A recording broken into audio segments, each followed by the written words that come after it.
Okay, so hello everyone. It's Scott Cooper with Box 221 Digital Studios, and I'm here today with Ron Depner, who owns the Therapy Place here in downtown Nanaimo. You can reach him at therapyplace.ca.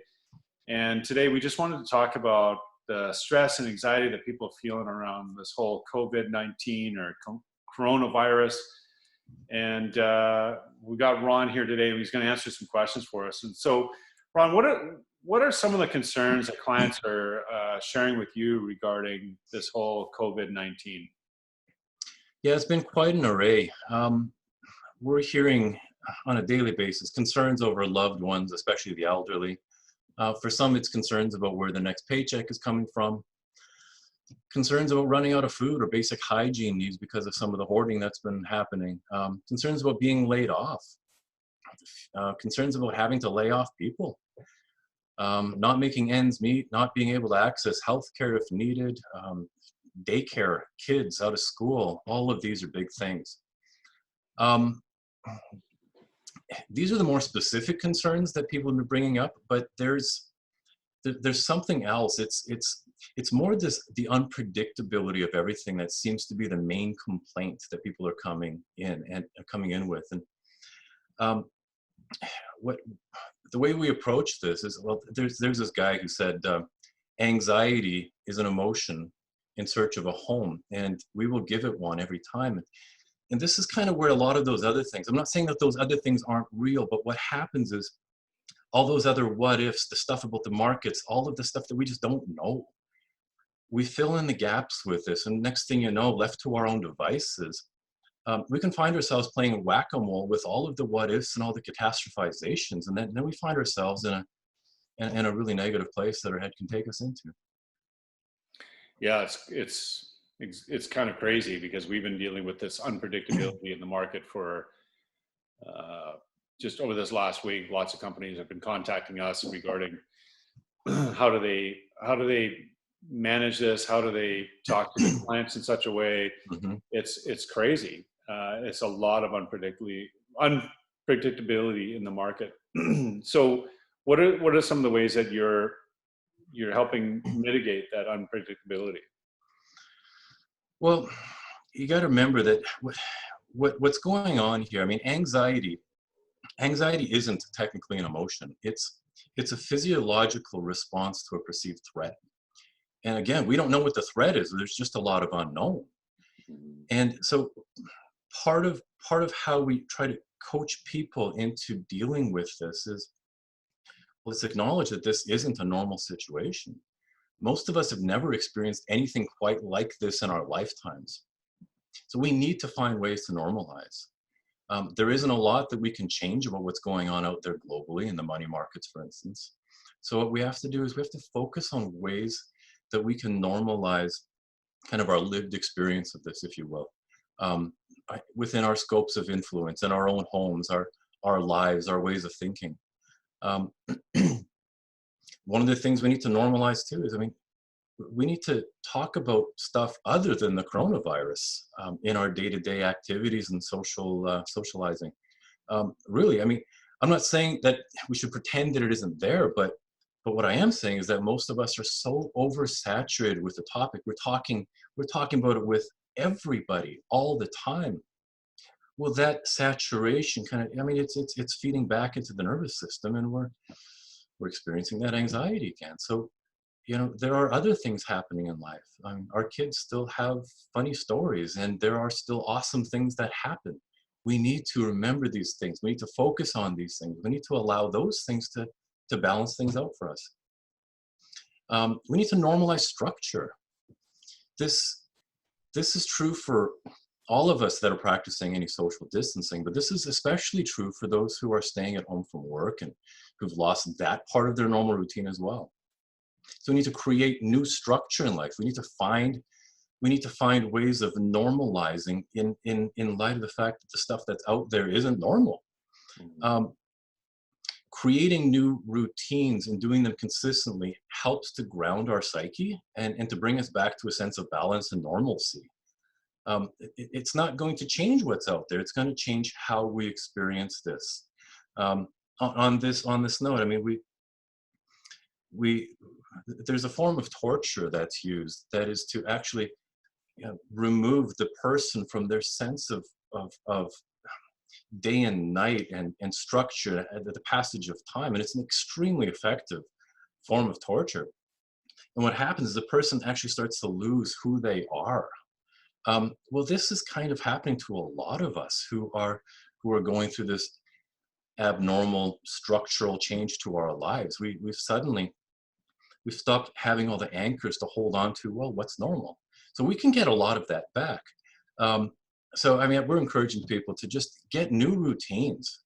If we're going to create new routines anyways, why not make them healthy ones? This can be an opportunity to start the morning off with the TV off and 30 minutes of connecting with your partner or your kids.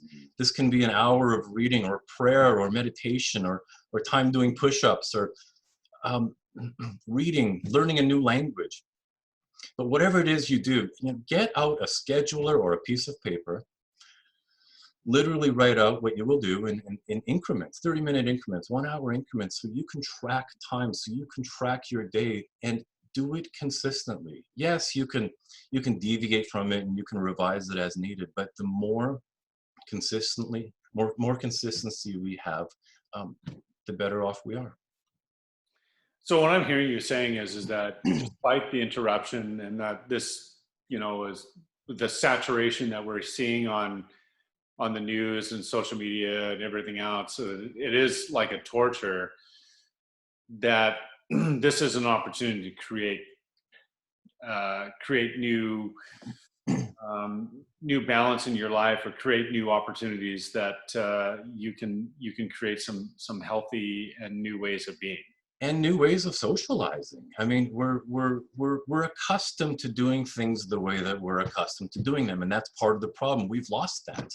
If your primary way of socializing with people is to hang out at the Longwood over a pint with your best friends, and suddenly that isn't there, well, does that mean that you can't socialize? No, it means that you have to get a little bit more creative about how you're going to do it, though. Mm-hmm. Exactly. So yeah, whether it be like going on a conference call like this, or just getting on the phone, or texting, or whatever, right? Just finding ways of doing it. Wow, that's amazing. I know with my partner and I, like, one of the big things that we really focused on in the last week was just creating a routine every morning at 7 o'clock. We go out for a little run. It kind of sets the day. It makes us feel a little bit more positive and energetic. Are these some of the things that you're suggesting for clients, is to get them out and doing different things? Absolutely. I mean, we want to be mindful of what the recommendation in terms of recommending in terms of best practices. We don't, some people ask me, should I take the kids to the playground? Well, geez, this is a real big judgment call. We're learning on a day-by-day basis, whether this virus is aerosolized, how long it remains on surfaces. Other people are saying, well, hey, what's wrong with going to the forest and just going out there? I'm not going to give medical advice on here, but there are definitely things that we can do outdoors and indoors that are outside of the realm of our normal, that are super healthy and safe. Mm-hmm. On the similar topic here, we're talking about saturation. One of the other ways that we tend to get saturated into this kind of negative headspace is actually the news, right? We're encouraging people to limit the amount of news that we're exposed to. We all want to, and we need to stay informed right now. But how much information do we really need in order to make informed decisions? Do we need to know the worst thing that happened in a hospital in Poland last night? I mean, you watch the news long enough, we will find these things. But too much information overwhelms us, and sometimes less is more. And I think this is one of those situations. Stay informed, stick to one or two trusted sources, and probably stay away from a lot of the social media as a source of news. Mm-hmm. Well, yeah, because you're not only hearing on social media about what's going on, in some other country or whatever, but you're also hearing about all these local businesses are shutting down and everything else. And that's an overwhelm in its own way too, because now you're like, oh, well, these are all these places that we could do or should do or whatever. We've got this time, we've got the kids at home now. Like, what can we do to make things better? And then all you're hearing was doom and gloom over and over and over again. That's it. This is the what ifs, right? And I want to be clear. The what ifs are important. We make really informed, good decisions if we can objectively kind of project ourselves into a future and say, hey, there's a what if here that I need to anticipate, okay? But there's a difference between that and a saturated experience of this. We call this dress rehearsing in the counseling world. What's dress rehearsing? Well, why do we do dress rehearsals? You know, we take our kids to the ballet for the dress rehearsal, and what are they actually doing? Well, why do we do a dress rehearsal? We want to get it as close to the real thing as possible, right? So that we can, So we can anticipate any negative thing that might happen. Well, this is starting to sound a lot like the definition of anxiety, anticipation of negative events. So the closer we get, the more of this we do, the more we're anticipating, well, what would I do if this happens? The more time we're spending in that place, the more we're physiologically responding to that negative headspace. Mm-hmm. Next thing you know, we're living in dread and fear. Now, anticipate, look forward, plan, prepare, but then come back to here and now and to laughing kids and opportunities to connect. I know, like with stress and anxiety, like once you get into that headspace, it's really hard to start thinking creatively and to start moving yourself around that. What are some of the key things that people can do to lower their stress and anxiety? I mean, you've talked about a few, but what are the strong keys that really make a difference? Well, mind-body connection. I mean, it's just huge in maintaining good mental health. Eating regularly scheduled meals, having good sleep hygiene, especially not taking your screens to bed with you, getting daily exercise in one way or another. This is a great excuse to not, you know, well, you can't go to the gym anymore. So what are you going to do? Well, nothing. I'm going to sit home with a bag of Doritos and beer and watch TV. Well, you can get away with that maybe for a couple of days. Well, as this thing might kind of lead from days to weeks, this is going to have an impact. So another thing, I mean, I think that we're talking about things that we can do. Well, one thing that we should do less of, avoid or at least limit alcohol. It is a depressant. And even though it debatably has some immediate anxiolytic properties, it makes anxiety worse for most people almost every time. What are some other things? Staying connected. You know, we're social beings, and the social isolation piece of this has already impacted people. It is impacting people. People show up here in my office and they tell me, man, it was like a ghost town driving here. People experience this as alarming, not just because it's different, but because they're going, my goodness, here are more signs of how alone and isolated I feel. Well, it doesn't have to be like that. Scott, you and I met for the first time 15 minutes ago. And we're doing this virtually right now. So what's wrong with staying connected virtually? This would have been impossible 10 years ago. And here we are. This is an amazing thing. I'm not saying that we should over-rely on social media here, but it is an amazing tool for this. Let's keep the conversations positive. Let's keep the conversations supportive. Let's really connect. It is possible. Totally. So what are you doing right now to help your clients, to help them out? Like, you know, I mean, normally they would come to your office and work with you. What are some of the things that you're doing during this thing? We're still offering, this again is on an ongoingly kind of evaluated basis right now. We're still offering some limited face-to-face sessions only for clients who have higher risk mental health issues. We're not seeing them face-to-face might cause them more harm. We're assessing this individually and revisit the policy with recommendations from our governing body and Health Canada, the World Health Organization, as probably most businesses are doing on a regular basis. But we're tending towards encouraging people into phone-based and encrypted video conferencing, such as what we're doing right now. So people can meet with us online in the comfort and safety of their own homes. We also offer walk and talk therapy for those who are asymptomatic and who would prefer to meet outdoors. So, it's still it's a social distancing measure in a way where we're meeting up and we're going to stay a few feet apart from each other, but it's an opportunity to still stretch our legs and have good conversation.